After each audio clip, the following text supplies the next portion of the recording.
6 मार्च 2026 को reserve bank of India ने digital fraud पे एक ड्राफ्ट फ्रेमवर्क जारी किया था, जिसमें उन्होंने पब्लिक से कमेंट मांगा था। और पब्लिक से कमेंट आने के बाद जो कमेंट या जो फीडबैक उनको बेहतर लगा, उसको प्रिपेयर करते हुए उन्होंने 24 जून 2026 को फाइनल फ्रेमवर्क जारी कर दिया डिजिटल फ्रॉड पे। आज के वीडियो में चर्चा करेंगे 24 जून 2026 को जो उन्होंने फाइनल फ्रेमवर्क डिजिटल फ्रॉड पे जारी किया है, इसमें कस्टमर के लिए क्या क्या चीज़ें हैं और बैंक की क्या क्या जिम्मेदारियां हैं। मैं डीएम झा, आप देख रहे हैं स्टोन टेक्सपिन चैनल।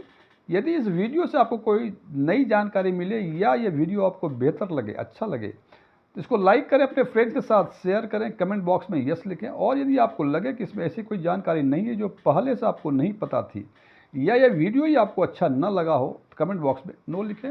और यदि आपकी रुचि इन्वेस्टमेंट, खासकर म्यूचुअल फंड इन्वेस्टमेंट, बैंकिंग और डायरेक्ट टैक्सेशन में है और अभी तक आपने मेरे चैनल को सब्सक्राइब नहीं किया है, तो मेरे चैनल को सब्सक्राइब करें और ऑल बटन पर क्लिक करें, ताकि मेरे सभी नए वीडियो की नोटिफिकेशन आपको लगातार मिलती रहे। सबसे पहले बात करते हैं कि ये फ्रेमवर्क किस पर लागू होगा, यानी इसका स्कोप और या कवरेज क्या है।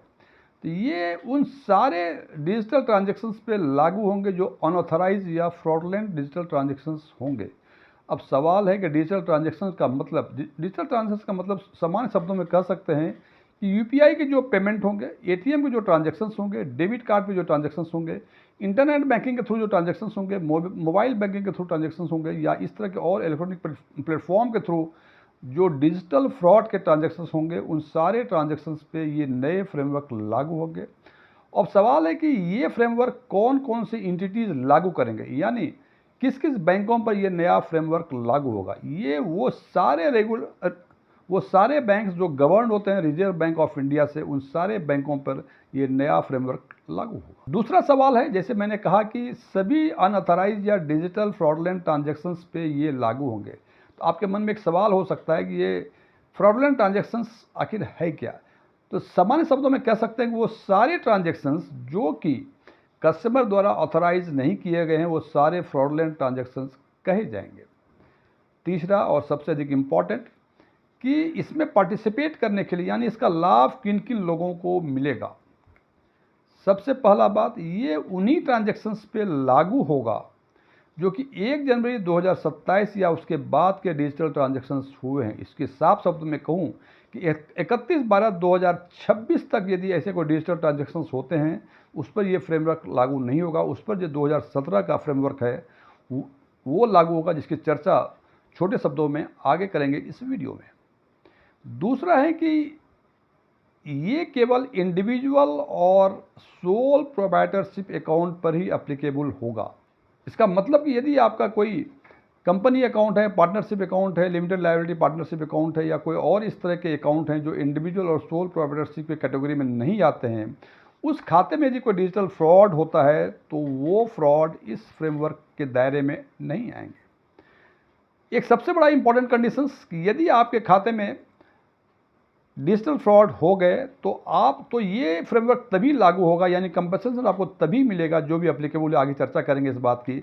यदि आपने डिजिटल फ्रॉड होने के 5 कैलेंडर डेज के अंदर बैंक में और national cyber crime reporting portal पे या उसके जो हेल्पलाइन है 1930, उस पर आपने इंटीमेट किया है, तो इसका मतलब तो कंपनसेशन मिलने के लिए ज़रूरी है कि आप डिजिटल फ्रॉड ट्रांजैक्शन होने के 5 कैलेंडर डे के अंदर आप रिपोर्ट करें। दूसरा है उस बैंक को रिपोर्ट करें जिस बैंक में आपका खाता है। और तीसरा है कि या तो आप national cyber crime reporting portal पे आप कंप्लेंट लॉन्च करें, या हेल्पलाइन जो उसके हैं 1930, इन दोनों में से किसी एक पर यदि आप कंप्लेंट लॉन्च करेंगे तो ये कंडीशंस पूरा होंगे, तभी आप एलिजिबल होंगे इस फ्रेमवर्क के अंदर।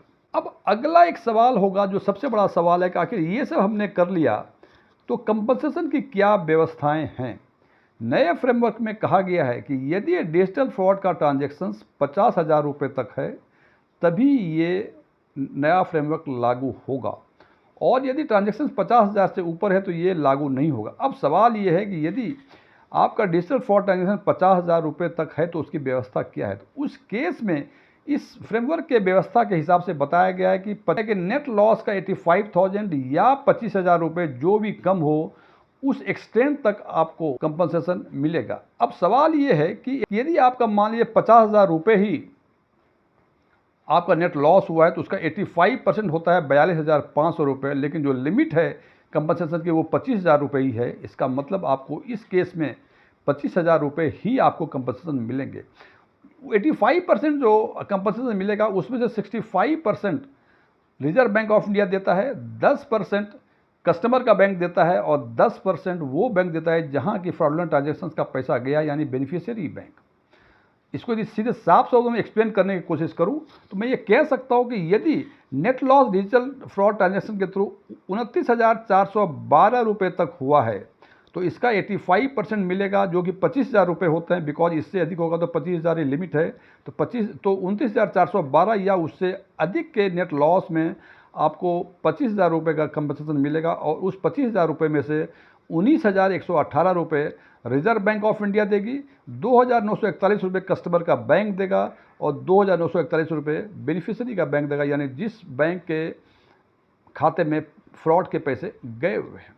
और यदि आपका नेट लॉस 29,412 रुपये से कम है, उदाहरण के तौर पे ये 20,000 रुपये है, तो 20,000 रुपये का 85% 17,000 रुपये, और 17,000 रुपये में से 13,000 रिजर्व बैंक ऑफ इंडिया देगी और 2,000 रुपये कस्टमर का बैंक और बेनिफिशियरी का बैंक देगा, यानी कुल 17,000 रुपये आपको मिल जाएगा। लेकिन ये डिजिटल फ्रॉड ट्रांजैक्शन में यदि कहीं क्रॉस बॉर्डर ट्रांजैक्शन इन्वॉल्व होता है और उस परिस्थिति में 65% रिजर्व बैंक ऑफ इंडिया देगी और 20% कस्टमर बैंक देंगी। इसका मतलब यदि 20,000 का कोई ऐसा ट्रांजैक्शन फ्रॉडलेंट ट्रांजैक्शन हुआ है जिसमें क्रॉस बॉर्डर ट्रांजैक्शन भी इन्वॉल्व हैं, तो उस केस में 13,000 रुपया रिजर्व बैंक ऑफ इंडिया देगी और 4,000 रुपये कस्टमर का बैंक देगा। अगला सवाल कि ये कंपनसेशन का अमाउंट कब तक मिलने की संभावना है या इसके लिए इस फ्रेमवर्क में क्या प्रोविजंस है। इस फ्रेमवर्क में कहा गया है कि यदि डोमेस्टिक ट्रांजैक्शंस हैं तो 30 दिनों के अंदर बैंक को सारी कार्रवाई पूरी कर लेनी पड़ेगी और कस्टमर को कंपनसेशन का अमाउंट मिल जाना चाहिए। यदि क्रॉस बॉर्डर कोई ऐसा ट्रांजैक्शंस है तो उसमें यह समय सीमा 30 दिन से बढ़ा के 45 दिन कर दी गई। लेकिन इसके साथ साथ बैंक को कुछ जिम्मेदारी दी गई है कि कम से कम 24 गुने 7 यानी राउंड द क्लॉक जो है बैंक ऐसी व्यवस्था करे कि यदि डेबिट कार्ड क्रेडिट कार्ड में यदि कोई फ्रॉडलेंट ट्रांजैक्शन हो जाए तो वो रिपोर्ट किया जा सके। और कहते हैं कि यदि 500 रुपये से अधिक का ट्रांजैक्शन अकाउंट में होता है तो बैंक को मैंडेटरी रूप से कस्टमर के मोबाइल पे एसएमएस भेजना पड़ेगा, और यदि उसका मेल आईडी रजिस्टर्ड है तो मेल पर भी इसका ये आवश्यक सूचना मैंडेटरी रूप से भेजनी पड़ेगी। लेकिन कंडीशन यही है कि ट्रांजैक्शन 500 रुपये से अधिक का होगा, तब ये कम से कम है। बैंक अपना कम भी कर सकता है, इस सीमा को कोई दिक्कत नहीं है उसमें। एक सवाल आपके मन में जरूर आया होगा कि चूंकि ये फ्रेमवर्क 1 जनवरी 2027 से एप्लीकेबल है, तो यदि आज के दिन में कुछ डिजिटल फ्रॉड हो जाए तो उसके कंपनसेशन का क्या प्रोविजंस है। आपको ध्यान होगा कि इसके लिए 2017 में एक कंपनसेशन पॉलिसी निकाली गई थी, और उस कंपनसेशन पॉलिसी की जो मुख्य बातें हैं उसमें ये हैं कि 2 तरह की लायबिलिटी फिक्स होगी, या तो कस्टमर की जीरो लायबिलिटी फिक्स होगी या कस्टमर की लायबिलिटी फिक्स होगी।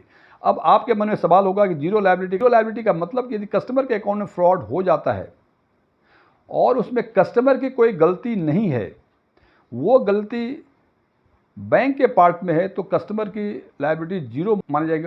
और उस परिस्थिति में डिजिटल फ्रॉड के कारण जो नेट लॉस कस्टमर को हुआ वो सारे के सारे अमाउंट बैंक कंपनसेट करेगी।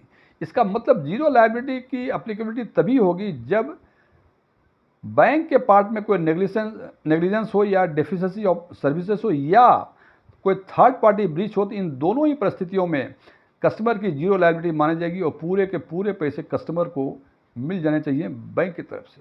अब जैसे नेग्लिजेंस की बातें हैं, नेग्लिजेंस आखिर है क्या। सामान्य तौर पे कहते हैं नेग्लिजेंस का मतलब कि जो मैंडेटरी सिक्योरिटी सिस्टम है बैंक का वो फेल हो गया हो इम्प्लीमेंट करने में, या कुछ सिक्योरिटी ब्रीचेस हो गया हो, या कुछ इंटरनल फ्रॉड्स हो गए हों, या कुछ और इस तरह की बातें हुई, तो वो सारे बैंक के पार्ट में नेग्लिजेंस माना जाएगा। और उस परिस्थिति में आपको मतलब कस्टमर को पूरे के पूरे पैसे मिलेंगे, बैंक को पूरे के पूरे पैसे देने पड़ेंगे।